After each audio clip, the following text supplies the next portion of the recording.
Hello hi नमस्कार, मी आरती. तर Sunday आहे आणि कंटाळा आला आहे, तर मी माझ्या मैत्रिणीला फोन केला. तिला म्हटलं चल जरा मुळगावचा आपण वडापाव खाऊन येऊया.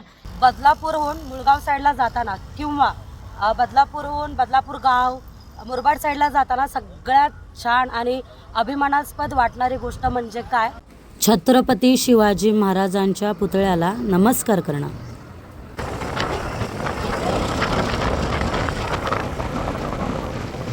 मग आम्ही मुळगावात पोचलो आणि हे बघा मुळगावचं मंदिर. मुळगावमध्येच एक तलाव आहे आणि त्याच्या बाजूला 2 विहिरी आहे. या तलावाच्या बाजूलाच विहीर आहे. विहिरीतलं पाणी बघा किती स्वच्छ आहे आणि हे पाणी इथले लोक भरून घेऊन जातात. आणि याच्या पुढेच अजून एक विहीर आहे. इथून आम्ही निघालो आणि थोडंच पुढे गेल्यावरती एका रस्त्यात मांजरीचे 2 पिल्लं खेळत होते. त्यांना काय होऊ नये म्हणून गाडी मी स्लो केली, तर त्यातलं एक पिल्लू गाडीच्या टायरच्या इथे येऊन बसलं. किरणने कसं बसं त्या मांजरीच्या पिल्लांना साईडला केलं आणि आम्ही तिथून पुढे निघालो.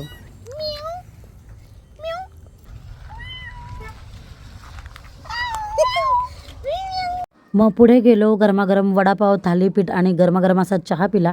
तुम्ही जर सच्चे बदलापूरकर असाल तर तुम्ही नक्कीच मुळगावला येऊन एकदा तरी वडापाव खाल्लाच असेल. आणि हे जे गाव आहे हे मुळगावच आहे. मला फॉलो नसेल केलं तर नक्की फॉलो करा.